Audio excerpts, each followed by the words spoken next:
문재인 대통령이 장관 후보자 3명에 대한 청문 보고서를 7일까지 보내달라고 국회에 다시 요청했습니다. 야당이 절대 불가 입장을 밝힌 박영선, 김현철 후보자에 대한 임명을 강행하겠다는 그런 뜻으로 보입니다. 앞으로 전국 전망 한번 해보겠습니다. 문재인 대통령이 국회에 인사청문 보고서 다시 보내달라고 요청한 사람 후보자는 이렇게 3명입니다. 진영 행정안전부 장관 후보자, 박영선 중소벤처기업부 장관 후보자, 김현철 통일부 장관 후보자입니다. 민주당은 정치 공세는 그만해라. 이제 국회 마비되지 않는다라고 얘기하지만 자유한국당은 이것은 국회를 무시하는 것이라고 강하게 반발하고 있습니다. 바른미래당은 청와대 검증을 문제 삼고 있는데 이런 상황에서 임명을 강행한다면 전국 어떻게 될지 한번 패널들의 의견을 들어보겠습니다. 관련된 녹취를 들어볼까요? 야당의 공세와 관련해서는 조금 다른 생각입니다. 무슨 말씀이냐면 조국, 조현옥 이렇게 지적을 해서 가는데 예. 처음에는 후보자들 철회해라, 임명 철회해라 이렇게 나오다가 지금은 박영선, 김현철도 해야 된다. 그리고 나가고 조국도 나갑니다. 예. 그런데 옛날 얘기 그거 들어보셨죠? 그 떡 하나 주면 안 잡아먹지. 나쁜 호랑이 있잖아요. 그래가지고 떡 하나 달라고 2개 달라고 하다가 이제 손 잘라먹고 발 잘라먹고 이렇게 할머니를 잡아먹는 호랑이, 나쁜 호랑이. 야당이 지금 나쁜 호랑이 역할을 하고 있는 거 아니냐. 떡 하나 주면 안 잡아먹는다고 하다가 그다음에 조국 주면 안 잡아먹는다고 하다가 결국은 어디를 향해서 가고 있느냐면 대통령을 향해서 가고 있거든요. 곧 대통령 사과하라 이제 나올 거예요. 그러니까 저는 이게 지금 정쟁을 위한 정쟁몰이로 가고 있어서는 안 되는 거다라고 하는 점에서 야당의 지적이 적절한 것도 있지만 또 과한 것도 도를 지나치는 부분도 분명히 있다. 박영선 후보자의 경우에 정말로 국회와 국회의원 인사청문회 제도를 참 말 그대로 희롱했습니다. 정말 가지고 놀았다라고 하는 표현이 이런 경우에 적합하다고 생각됩니다. 그런데 박영선 후보자가 이렇게 할 수 있었던 그 어떤 배경에 바로 문재인 대통령의 인식이 뒤에 있었다라고 이렇게 볼 수밖에 없습니다. 문재인 대통령이 박영선, 김현철 후보자에 대해서 끝까지 임명을 강행하겠다 이런 것은 정말로 국회 국민 아랑곳하지 않고 나는 내 마음대로 하겠다. 그래 어떻게 할래? 이런 식의 정말 시정에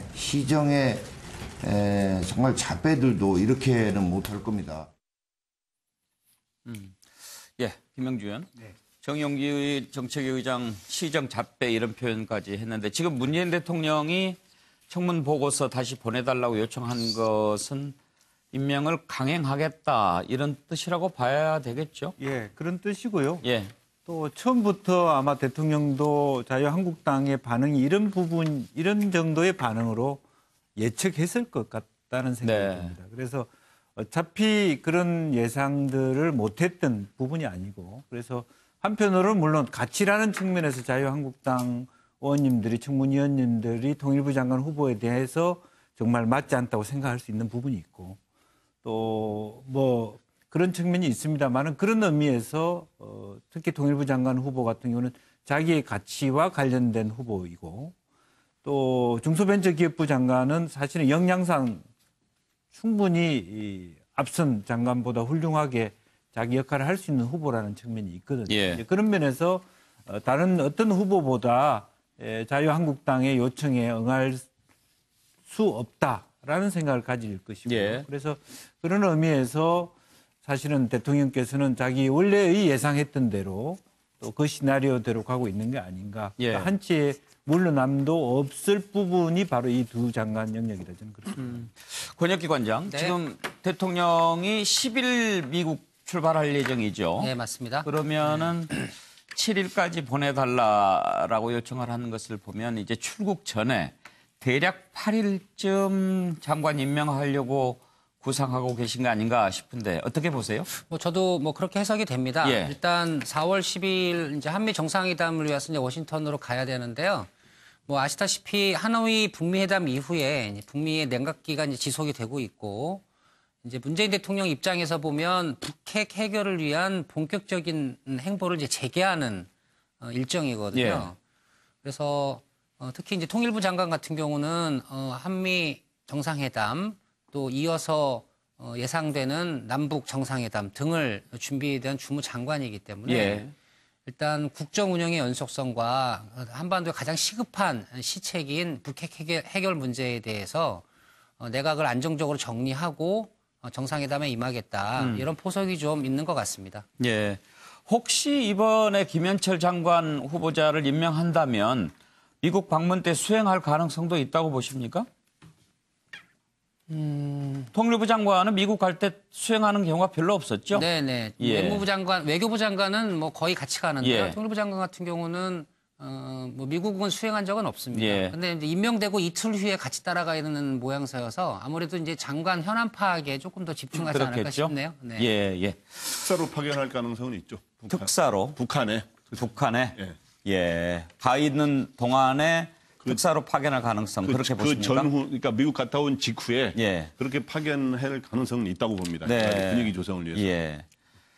임명을 강행하면 전국에 어떤 영향을 미칠지 그 부분을 좀 짚어보고 있는데 김광석 본부장 전망은 어떻습니까? 일단 지금 하는 7일까지의 청문보고서 송부를 요청했으니까 8일 임명을 강행하게 되면 여야의 이러한 대치가 계속되기 때문에 전국의 여의도의 어떤 냉각 상태가 지금 날씨가 따뜻해지고 있습니다만은 그게 계속 상당 기간 길어질 것 같아요. 예. 근데 제가 보기에는 변수가 하나 있습니다.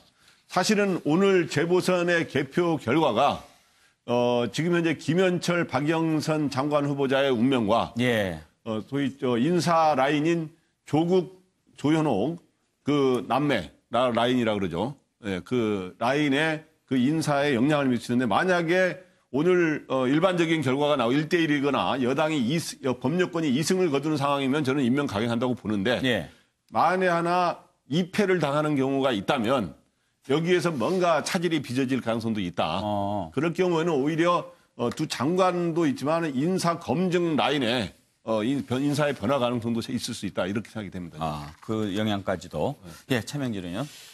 저는 좀 생각을 달리합니다. 예. 김광석 부장. 만약에 여당이 0대2로 지더라도 네. 문재인 대통령은 박영선, 김현철 장관 후보자들을 그대로 임명할 겁니다. 왜냐? 예. 이 사람들이 생각이 문재인 대통령하고 너무 똑같죠. 그래서 문재인 대통령의 입장에서는 하반기 전국을 흔들림 없이 어떤 이끌어 가기 위해서라도 이분들은 다른 사람들은 다 포기해도 이분 둘은 포기 못할 겁니다. 예, 김현철 통일부 장관과 박영선 중소기업부 장관. 그런데 제가 볼 때 문재인 대통령께서 약간 좀 다시 보셔야 될 게 한국당에서 이 두 사람을 지금 거부하는 이유가 박영선 의원이 뭐 반재벌이라서 그다음에 김현철 장관 그 후보가 뭐 너무 친북이라서 그런 것보다요. 박영선 의원은 자기 청문회 과정에서 자기가 그 위기를 모면하기 위해서 상당히 뭐 본인이 오히려 청문을 해가지고 뭐 김학의 사건을 끌어대가지고 상대방 그 당대표를 음해하는 이런 식의 발언을 한 거. 그다음에 김현철 그 후보는 본인이 사실은 말 바꾸기를 했어요. 그래서 이 정직이라는 게 장관 자질로서 가장 중요한데 이분 두 분이 그게 빠졌기 때문에 한국당에서 반대하는 거예요. 이분들이 색깔이 문제라서 반대한다는 얘기를 청문회 한다면은 한 번도 안 하고 있습니다. 예, 그래서 제가 볼 때 대통령께서 그 점을 좀 봐주셔야 되는데 예. 일단 제가 볼 때 전국은 그냥 흘러갈 때 홍준표 대표가 개는 지져도 기차도 간다라고 예. 했듯이 문재인 대통령은 0대2로 지더라도 갈 것 같다. 그리고 여기서 특이한 게 지금 뭐냐면 맨 뒤에 그 윤도한 수석인가 이분은 한술 더 떠서 지금 계속 소금을 뿌리고 있어요. 그죠? 국민 감정에. 아, 저게 소금인가요? 예, 소금입니다. 예. 예, 소금을 저 따로 영어 문장은 내기를 간다 이런 뜻으로 쓰신 그렇죠. 거예요. 예. 그런데 저 문장이 맞는지. 예, 마이웨이라는 프랑크 시나트라의 그 노래에서 딴 구절이니까 끝나시거든 한번 보십시오. 네. 예. 이거는 제가 정확히 했습니다. 이번에는 확신하십니까? 네, 확신합니다. 여러분 확인만 이 그림의 확인해 보겠습니다. 포인트는 예, 지금 아마 마이웨이는 예, 이해가 예, 확실히 됐습니다. 지금 이 그림의 포인트는 아마 여권에서도 상당히 당황스러워할 거예요. 윤도한 네. 수석이 상당히 왜 저런 식으로 그 변호를 할까? 그죠? 예. 뭐 포르쉐는 누구나 타는 거 아니냐? 라든지 무분합하는 건 아니라고 그랬고요. 미국에서 외제차 탈 수 있는 것 아니냐 뭐 이런 뜻이었죠. 제가 볼 때는 뭐 알겠습니다. 예, 그렇습니다. 노영희 변호사 전망을 한번 해주시죠.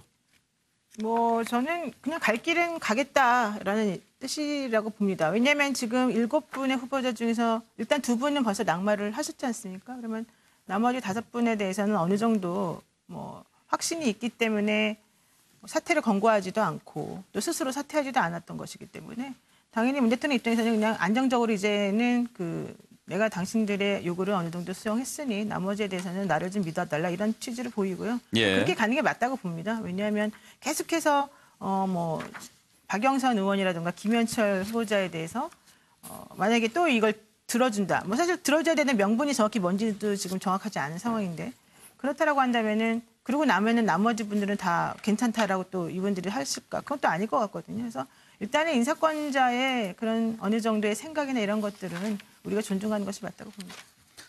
정혁진 변호사 생각하시기에 자유한국당이 다른 사람은 몰라도 박영선, 김현철 두 후보자는 절대로 안 된다라고 하는 이유가 어디에 있다고 보십니까? 일단은 문 대통령과 너무 생각이 똑같다라는 그런 점이 아닐까 싶은 생각이 드는데요. 근데 일단은 임명할 때 국회의 동의가 필요한 경우가 있어요. 그러니까 대법원장, 뭐 대법관, 감사원장, 총리, 이제 뭐 이런 분들은 국무총리 이런 분들은 반드시 국회 동의가 필요한데 국무위원은 장관은 국회 동의가 필요가 없거든요. 그렇죠.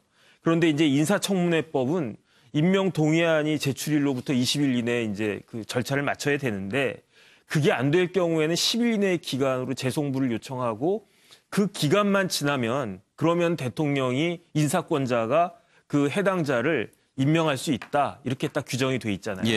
그렇기 때문에 이제 문 대통령께서도 이것은 내 인사권이다. 그러니까 나의 고유한 권한이고 국회에서 뭐 이렇게 저렇게 이야기하는 거는 그냥 참고 사항일 뿐이다라고 생각을 하고 인사권을 행사하시겠다라고 하는 건데 근데 아쉬운 점은 사실은 있는 것 같아요. 왜냐하면 소통을 잘 하시는 분으로 문 대통령이 이제 대통령이 되셨는데 이렇게 장관 인사청문회 이런 절차로 장관 임명되는 게 뭐 이유 여하를 떠나고 좀 아쉬운 생각이 듭니다.